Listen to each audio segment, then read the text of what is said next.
Is PD actually listening to us? Well, probably not. But in case they are, I think it was pretty unanimous that we didn't like last week's dailies, especially Daily Race C. But this week might be a step up with Group 4 cars at Kyoto Driving Park, the Yamagiwa layout to be exact, where there's actually more than one car that we can use and a little bit of strategy. Do you change tires? Do you keep the same ones? When do you pit? Do you get away from traffic? So I went ahead and did these races, and here's how it went. So before I go any further, let me make a disclaimer here. Do what I say, not what I do. For this first race, I jumped into the Group 4 Ferrari without having done any practice, nor did I look at any of the other times to see what was viable here. There's more than one car that's viable, but in my opinion, I don't think this is one of them.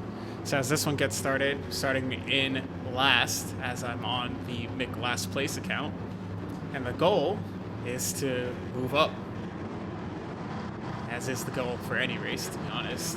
And how far can I get?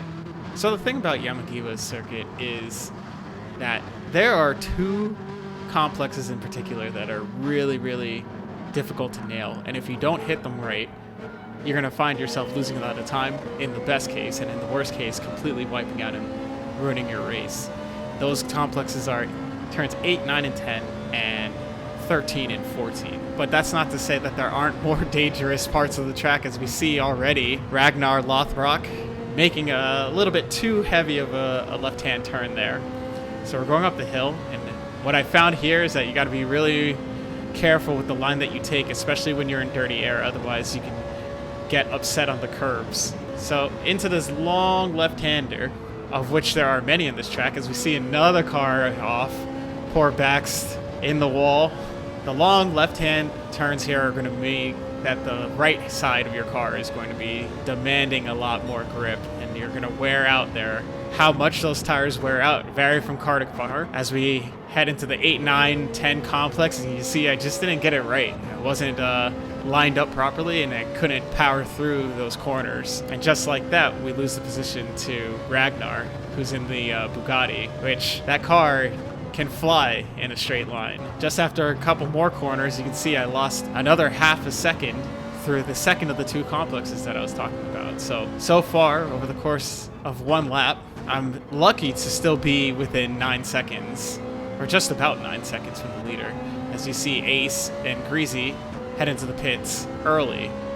So the strategy is going to vary here from car to car. Some people are going to pit early, some people are going to pit late, and in both of those cases they're not going to change their tires. And some people are going to pit in the middle laps and try to have the grip advantage at the end of the race. So now as we end the third lap, going into the fourth, you can see that there's a little bit of a battle going on ahead between three cars. With that lap time set at 142.3, you can see that I'm just about a second off the pace in the Ferrari. So that could be a combination of car. Also, the fact that I did not practice. Practice could make up quite a bit of time. But yeah, as we go up the hill, you see the three of them are duking it out here. So the hope is that them battling will allow me to get back in the mix. So in this long left-hander, you can see they're going side by side, which makes this difficult corner even more so. And the red car just about keeps it on track, but he loses a lot of speed. So now the Brazilian driver in front has a good run, and this is another part that's really difficult to overtake. As they make contact, their lines are all messed up, and I'm going to sneak in on the inside and claim that 8th position for myself. So battling here really makes it easy for those behind to catch up, and especially in complexes like I said, the 8, 9, 10 complex, where you got to have the right line and be early on the power and keep it together. It allows other people to get right in. As I almost go into the back of Fittipaldi right there, had to slow down just to not knock him off track. Now 4 laps done, 7 to go. This is where I make a mistake. I see that there's traffic and I don't want to be in that battle. So like I said before, when you get into those battles, you lose a lot of time. So I decide to pit on lap 4, but I don't change my tires. And you can see right now, I guess the front right is a little bit tolerable. But as this race goes on, the car is going to be more and more difficult to control. And because of the battling and my lack of pace, I actually come out of the pits in mid last place. So there's a lot of work to be done here to try and get back in this thing as we go over the hill again into this long downhill left-hander. And you're going to see the effects of having a worn tire. This pretty much marks the end of the race. Rip to me. Rip to this race. As you know, in this game, you touch the grass and that's GG. That's game over. So as I wrap up this race, we're going to finish 11 out of 12 as Bax had another issue, so we were able to claim that position. But some work definitely needed to be done in order to make my way up the pack. So a little bit later, I logged in and I checked the times, and it looks like there are several cars to choose from that were relatively competitive. V8 Vantage, TT Cup, 650, Supra race car, just to name a few, but there was a good mix. The top time was a V8 Vantage, so I just figured I'd give that a shot. So by the end of my couple practice laps, I was able to get a time of a 141.2, which is not setting the world on fire, but if I could get that to be my race pace, it would be relatively competitive, I think. So we're going to start this race in P6, rocking the Donkey Kong K. Rool livery, because when in doubt, pick Nintendo for a Sony PlayStation game. Alright, so in front of us we have quite a mix of cars. So Pole Sitters has a Veyron followed by a Citroen, a G70, a TT Cup, and a McLaren right in front of me. So like I said before, a good mix of cars. So going into turn 1, trying to keep a tight line, get a good exit. You can see I'm right on the back of It's Not Glenn. I'm just trying to keep the car from going over the curves too aggressively and unsettling it. And as we go into that corner, it looked like Glenn took a little bit of a defensive line, but I was way too far back to make a move there. I'm basically just trying to stay with this lead pack, as it looks like it's starting to split up between the top 6 and then from 7th onward. Going into the first complex here, getting a good exit, keeping the foot to the ground, and Fronty did not get a good exit, and he's going to concede that position to Glenn. Or excuse me, it's not Glenn. So not Glenn, some other guy. And going into the hairpin, he gives him a little bit of a tap. And that allows me to get right on the bumper of Fronty. So I'm not going to try a move here because it's way too difficult to keep the car under control. Instead, I'm going to hang out with the pack here as Beamer tries to make a room around the outside. I'm just going to pin it to the apex, tuck in behind Fronty here, on the power early enough, and hold on to that P6. So Ace and Glenn are going to go into the pits early, so they're pretty much on a no tire change, pit early, get out of traffic strategy. And what I'm going to attempt to do here is change my tires, have the grip advantage at the end, and hopefully Fronty and I are quick enough to stay with the lead pack and make some gains on TU and Hodgson up in front. Now, that strategy is pretty much going to go out of the window here as we make our ways to turns 13 and 14. If they're not 13 and 14, please forgive me, but a little bit of netcode there kind of throws me off, and I cut a little bit too much of that second quarter and earned myself a 1 second penalty. So, either I serve the penalty on the next lap and keep going with the original strat, or I pit, serve the penalty on the exit of the pits, and lose a little bit less time, but compromise the strategy. And that's the thing about this track here, is that the penalty is served on the start-finish straight. So if you have a significant penalty here, it may make sense to serve it after a pit stop. As we make our way down the hill into that complex again, and it looks like TU cuts a little bit too much of these corners, and he's going to earn himself a 1 second penalty. We both have 1 second penalties that we're going to serve on this upcoming start-finish straight. So the question is, do you serve it while continuing to race on track, or do you go into the pits and serve it on pit exit? And I'm going to serve it on pit exit. Tio is going to actually serve it and remain on track, so let's see what the better decision was. The only other thing that I do here is probably make the mistake of changing my tires. The tire wear at this point in the race compared to how bad it was with the Ferrari is a little bit negligible. I think I could have tried to make that work, but we'll never know.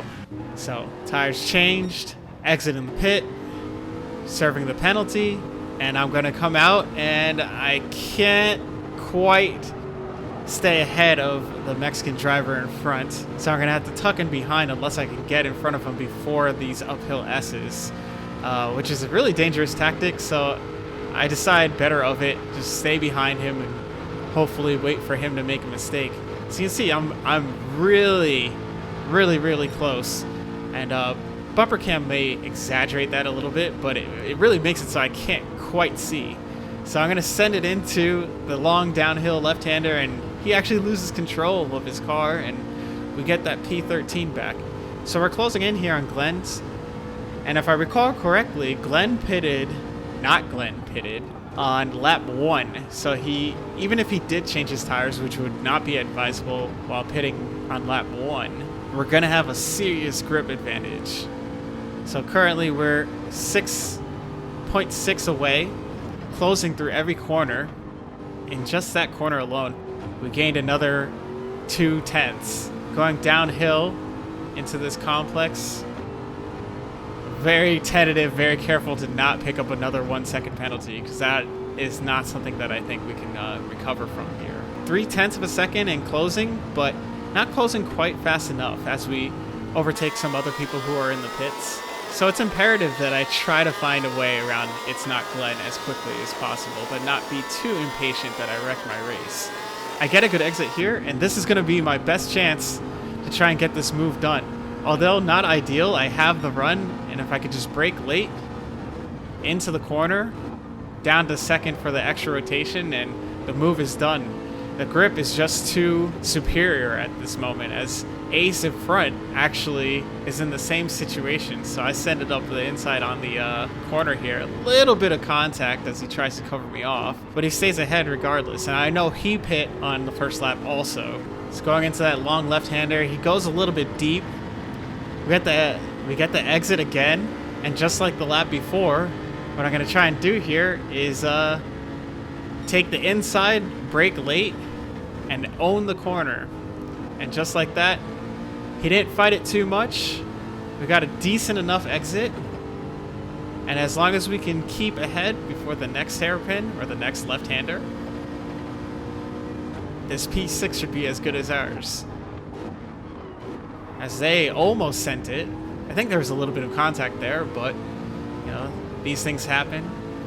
So now all that stands between me and a top 5 is 1.6 seconds, as TU, Hodgson, Beamer, the top 3 all go into the pits. The top 4 are in the pits.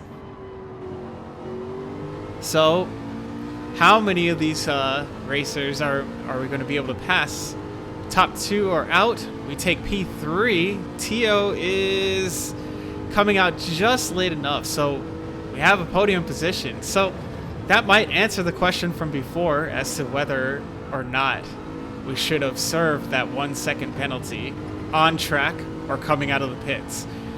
Granted, other things might have happened to Tio, but ultimately he comes out of the pits in true P8, whereas we are currently in a podium position. So is there a chance that we can get higher up on the podium? Is there a chance that we can actually win this race, our second race of the week?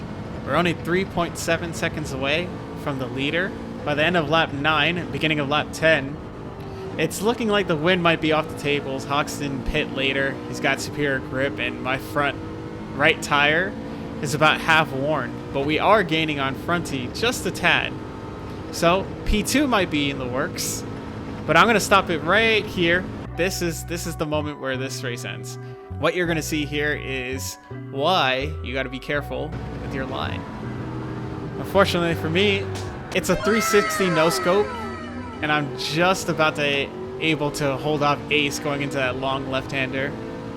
So 1 lap to go, and now I'm just trying to hold on to a top 5 as we make our way down for the last time into the 3-turn section. There's a little bit of contact between the P3 and P4 in front. A lot of smoke dusting up, and Tio is worse for the wear. So can we make a move here? We're rapidly gaining going into this tight left-hander. Try to set it up to do a switcheroo, but we're going side by side. Now this typically is not a good idea, but room was given. by me. And as a result, we're able to hold on to our P5 as unfortunately Beamer behind couldn't get the car stopped quite good enough to maintain control on the exit of that corner. But we're going to bring this home for a P5. Should have been a P3, maybe even a P2, but you know, that one mistake, that'll cost you. So I decided to do one more because I couldn't let this session of daily races end with an accident and a P5 when I should have been on that podium. So this one, we're gonna start P7 in the Aston Martin again.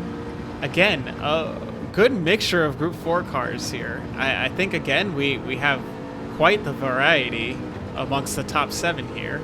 Making our way to the downhill section. Now I'm thinking this is going to be the first opportunity where someone might make a mistake and a position can be swapped between any one of the top 7. So you can see smoke building up, everyone right behind each other, and we definitely get a better exit than the Suzuki Swift in front. But he's able to position his car just well enough. But I set it up the inside anyway. Now, let me know in the comments if this move was on. I think there was a little bit of moving under braking on his part that I had to react to.